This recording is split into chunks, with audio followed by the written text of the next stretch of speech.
साथियों नमस्कार। मैं पुनः आपके सामने आपके समक्ष आपका साथी आपका भाई एडवोकेट सुरेश कुमार।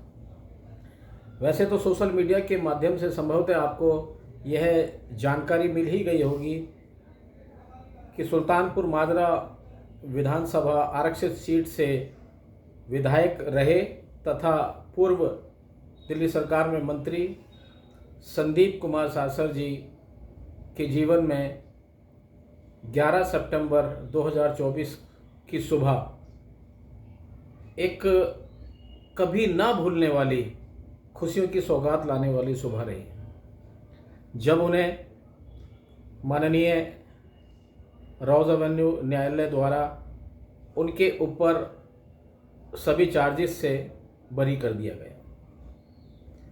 आपको बताना चाहूँगा, उनके ऊपर आईटी एक्ट 66E तथा 67A, आईपीसी 328 तथा 376 और इसके साथ साथ prevention of corruption act 7 and 13(1)D ये चार्जेस इनके ऊपर थे। लेकिन 11 सितंबर 2024 को माननीय रॉज एवेन्यू न्यायालय ने संदीप जी को इन सभी आरोपों से बरी कर दिया।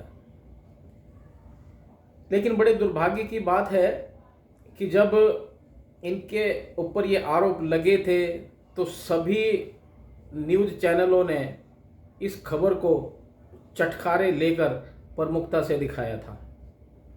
लेकिन अब जब कल यानी 11 सितंबर 2024 को संदीप जी सभी आरोपों से बरी हुए, तब चैनलों ने वैसी मुस्तैदी नहीं दिखाई। यानी बुराई हो तो ज़्यादा फैलेगी और जब अच्छाई हो तो कम फैलेगी। साथ ही साथ आम आदमी पार्टी और केजरीवाल जी पर भी संदीप जी के आरोपों से लेकर और उनके बरी होने तक कई सवालों के कटघरे में आम आदमी पार्टी और खुद मुख्यमंत्री केजरीवाल जी भी आ जाते हैं। जब दिल्ली सरकार के मंत्री सत्येंद्र जैन जी के ऊपर आरोप लगे और वो कई महीनों से जेल में भी हैं, लेकिन आज तक उन्हें पार्टी से नहीं निकाला गया। दिल्ली के उप मुख्यमंत्री मनीष सिसोदिया जी भी जेल गए, लेकिन उन्हें भी पार्टी से या उनके पद तक से उन्हें बर्खास्त नहीं किया गया।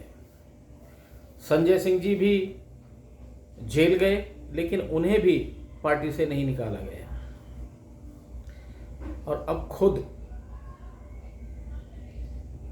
आम आदमी पार्टी के मालिक यानी अरविंद केजरीवाल जी भी खुद भी जेल में हैं, लेकिन उन्होंने भी आज तक भी अपने मुख्यमंत्री पद से इस्तीफा नहीं दिया है। पार्टी छोड़ने की बात तो अलग बहुत दूर की बात हो गई।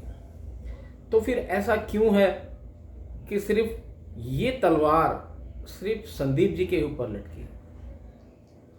आरोपों से लेकर आज तक बरी होने तक संदीप जी ने और इनके परिवार ने जितना कुछ खोया, शायद उसकी भरपाई बिल्कुल भी नहीं हो सकती।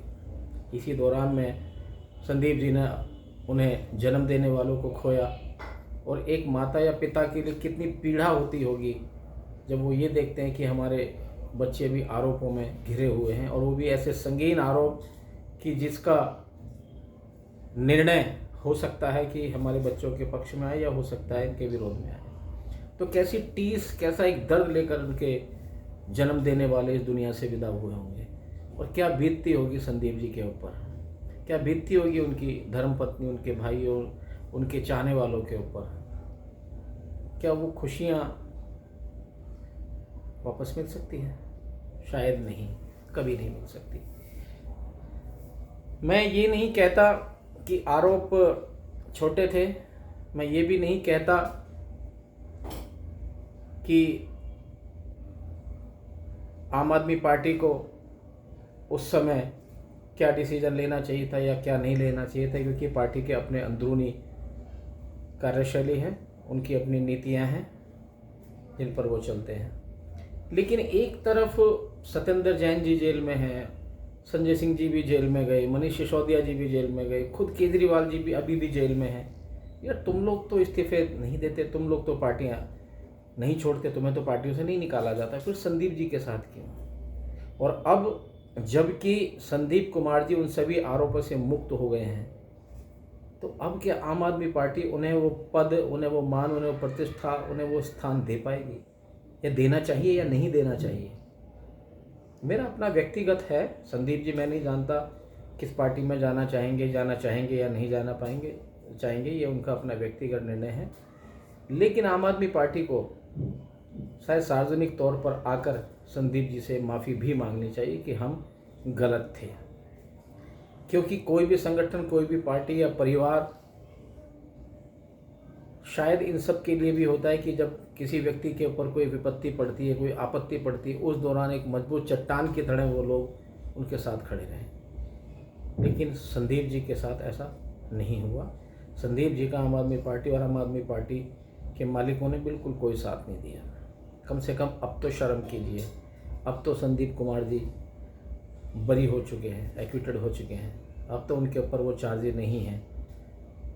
अब तो कम से कम अपनी बात को, अपनी गलती को मान लीजिए कि वाकई आपने संदीप जी का साथ ना देकर गलती की थी। हम जैसे, मैं अपना भी बोल दूं, हम जैसे, मैं ही नहीं और बहुत सारे सामाजिक कार्यकर्ता मनी मन बड़े खुश हुए, बड़ा अच्छा लगा कि संदीप जी के ऊपर जो चार्जेस थे, जो आरोप थे, उन सभी आरोपों से मुक्त हो गए हैं। न जाने क्यों हम सामाजिक कार्यकर्ताओं का दिल और दिमाग बड़ा अजीब किस्म का होता है। मैं तो कहूँगा कि हमारे में शायद दिमाग होता ही नहीं है, हम दिमाग से ज़्यादा दिल की सुनते हैं। उसकी वजह यह है कि चाहे संदीप जी हों या कोई और ऐसे वर्गों से आने वाले नेतागण हों, हम इन लोगों के साथ सुबह शाम दिन रात लगकर इन्हें इन पोजीशनों में लाने में इनकी मदद कर सकते हैं जो हमसे हो पड़ती है। विडम्बना यह है कि ये लोग बनने के बाद सबसे पहले हम ही लोगों को दूर कर देते हैं। ये बाकी सबके तो हो जाते हैं, लेकिन हमारे कभी नहीं हो पाते।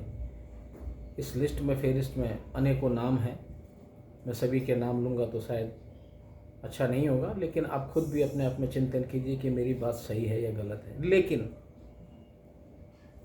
जब इनके ऊपर कोई आपत्ति आती है तो हमारे ही जैसे इन सामाजिक लोग जो इन्हें अपने परिवार की तरह मानते हैं, हम लोग दुखी होते हैं, हम लोग परेशान होते हैं, हमें बुरा लगता है, हमें रातों को नींद नहीं आती, दुख होता है कि कोई हमारा अपना फंस गया, किसी हमारे अपने के ऊपर विपत्ति आई है। लेकिन साथ ही साथ जब ऐसे लोग जब बरी हो जाते हैं, आरोप मुक्त हो जाते हैं, तो कहीं ना कहीं हमें ऐसा लगता है कि हमारे ही कोई परिवार का व्यक्ति झूठे आरोपों से मुक्त हो गया। यहाँ संदीप जी को भी मैं बोलूँगा कि अब आपको भी इन बात की समझ हो जानी चाहिए। मैं अपना भी बोलूँगा, मैंने खुद भी आपके लिए बड़ा काम किया था, सुबह शाम दिन रात एक महीने भी किया था, लेकिन हुआ क्या, आप हमें छोड़ के सबके हो गए, हमारे नहीं हुए। मैं जातिगत बात तो नहीं करूँगा, लेकिन सच्चाई है भी, आप सबके हो गए थे, हमारे नहीं हुए थे, और जिनके आप हुए थे उन्हीं ने आप ही की लंका भी लगाई थी। आप समझ जाइएगा, ईश्वर ने आपको दूसरा जन्म दिया है। आप पता नहीं, वैसे तो भगवान वाल्मीकि जी को भी नहीं मानते हो आप, पता नहीं कि आजकल वो बौद्ध सौद्ध क्या हो गए हो। हाँ, ये बात भी है कि अगर आप बौद्ध धर्म में हो तो मेरा आपसे कोई वास्ता नहीं है।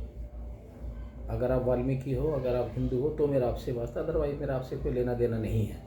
क्योंकि आप ही नहीं, बहुत सारे लोग वो धर्म बदलने की तो बात करते हैं, लेकिन तुम लोग जातियाँ बदलने की बात कभी नहीं करते। अपने आप को पहचानो, बाप तो बाप रहेगा। अपने बाप में जब कोई कमी ना हो तो अपने बाप को छोड़ के दूसरे के बाप को अपने बाप कहने की, उसकी स्टंप लगाने की हमें क्या ज़रूरत है? हमारे अंदर क्या कमी है भाई? हाँ, वो बात अलग है, आप अपना समय, अपना पैसा, अपनी एनर्जी पाखंडों में खर्च मत करो, बाकी चीज़ों में मत खर्च करो, शिक्षा में खर्च करो, विकास में खर्च करो, रोजगार में खर्च करो, लेकिन जहाँ हो बने रहो। निवेदन है, बाकी आपकी मर्जी है, जो बनना बन जाना, यार हमें क्या लेना देना। बौद्ध बनो, क्रिश्चियन बनो, मुसलमान बनो, सिख बनो, जो बनना है वो बनो, बनते रहो। लेकिन हमारा और आपका संपर्क सिर्फ इसीलिए है कि कहीं ना कहीं हम लोग एक भावनात्मक रिश्तों में बंधे हुए हैं। रिश्तों की कदर संदीप जी आप और आप जैसे जो भी लोग हैं वो भी करना सीखिए। हम आप लोगों के दुख में दुखी होते हैं और आपकी खुशियों में खुश होते हैं। बेशक आप लोग हमारे जैसे को कभी घास नहीं डालते। चलिए, भावुक हूँ, भावुकता में कई बार ऐसे भी शब्द निकल जाते हैं कि सामने वाले को बुरा लग जाता है। क्योंकि सच्चाइयाँ सबको हजम नहीं होती। मैं आप सभी का साथी, आप सभी का भाई एडवोकेट सुरेश कुमार। वीडियो पसंद आए तो इसको लाइक करना, शेयर करना और चैनल को सब्सक्राइब करना। धन्यवाद।